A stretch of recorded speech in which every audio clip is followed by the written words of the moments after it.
चलिए आज एक ऐसे दिलचस्प सवाल की तह तक चलते हैं जिसकी शुरुआत एक बहुत ही मामूली सी घटना से हुई, मतलब एक सेब के गिरने से। लेकिन इस एक घटना ने ब्रह्मांड को देखने का हमारा नजरिया हमेशा हमेशा के लिए बदल दिया। ये तो हम सब ने देखा है ना? कोई भी चीज ऊपर फेंकी जाए वो हमेशा नीचे ही आती है, चाहे पत्थर हो, गेंद हो या कुछ भी। पर कभी सोचा है कि ऐसा क्यों होता है?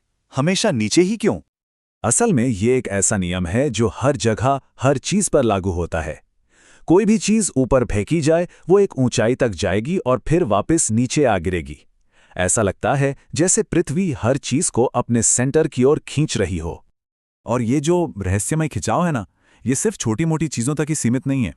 यही वो ताकत है जो ग्रहों को सूरज के चारों ओर और चांद को हमारी पृथ्वी के चारों ओर उनकी ऑर्बिट में बनाए रखती है। तो मतलब साफ है कि कोई बहुत बड़ा बुनियादी नियम यहां काम कर रहा है। और यहीं से कहानी में एंट्री होती है सर आइजैक न्यूटन की।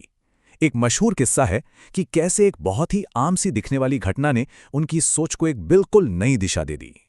हम सबने शायद कभी न कभी सेब गिरते देखे होंगे, पर जब न्यूटन ने इसे देखा तो उन्होंने सिर्फ एक फल को नीचे गिरते हुए नहीं देखा। उन्होंने एक सवाल देखा, एक पहेली जिसे सुलझाना था।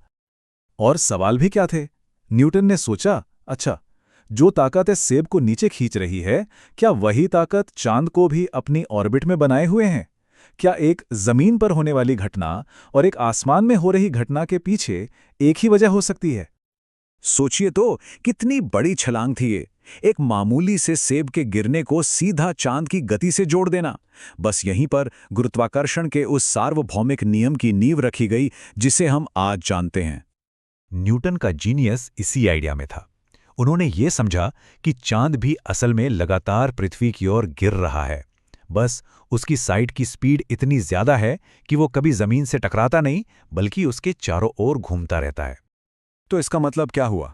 इसका मतलब ये कि किसी चीज का ऑर्बिट में घूमना असल में लगातार गिरने की ही एक हालत है। पृथ्वी का जो खिंचाव है वो चांद को सीधी रेखा में कहीं दूर भाग जाने से रोकता है और लगातार उसके रास्ते को अपनी तरफ मोड़ता रहता है। लेकिन कहानी यहीं खत्म नहीं होती। न्यूटन को यह एहसास हुआ कि यह सिर्फ धरती और चांद की बात नहीं है, ये तो एक ऐसा फंडामेंटल लॉ था जो पूरे के पूरे ब्रह्मांड पर लागू होता है। और इसी बल को हम आज जानते हैं गुरुत्वाकर्षण बल या ग्रेविटी के नाम से। ये हमेशा एक खिंचाव वाला फोर्स होता है जो ऐसी किसी भी दो चीजों के बीच काम करता है जिनमें मास यानी द्रव्यमान हो, भले ही वो एक दूसरे को छू भी नहीं रही हों। और ये कोई किताबी थियरी नहीं है, ये हमारी रोज की जिंदगी का हिस्सा है। यही वो ताकत है जो हमारे वायुमंडल को अंतरिक्ष में उड़ जाने से रोके रखती है। इसी की वजह से बारिश नीचे गिरती है, नदियों का पानी बहता है और हम सब जमीन पर टिके हुए हैं। तो यही था न्यूटन का सबसे बड़ा आइडिया कि सिर्फ धरती ही नहीं बल्कि इस ब्रह्मांड की हर चीज, चाहे वो ग्रह हों, तारे हों या हम और आप, हर दूसरी चीज को अपनी तरफ खींच रही है। पर इस आइडिया से एक बड़ा ही मजेदार सवाल खड़ा होता है। अगर हर चीज एक दूसरे को खींच रही है तो हमें इसका असर सिर्फ एक तरफा ही क्यों दिखाई देता है? बिल्कुल सही सवाल है।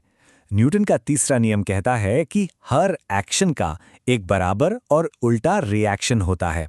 तो अगर धरती सेब को खींच रही है तो सेब को भी तो धरती को खींचना चाहिए। फिर धरती सेब की तरफ हिलती हुई क्यों नहीं दिखती? इसका जवाब भी न्यूटन के ही एक दूसरे नियम में छिपा है। ये नियम सीधी सी भाषा में ये कहता है कि अगर आप दो चीजों पर बराबर ताकत लगाते हैं तो जो चीज भारी होगी वो कम हिलेगी, यानी उसका त्वरण कम होगा।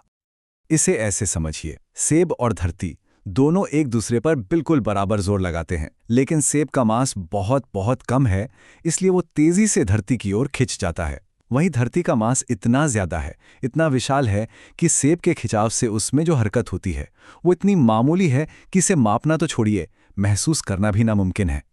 तो अगली बार जब कोई भी चीज नीचे गिरे तो याद रखिएगा कि यह सिर्फ एक मामूली घटना नहीं है, ये एक सार्वभौमिक नियम का सबूत है। एक याद कि इस ब्रह्मांड की हर चीज, हर पल एक दूसरे के साथ एक ना दिखने वाली रस्साकशी में बंधी है। और इस सब की समझ एक गिरते हुए सेब से शुरू हुई थी।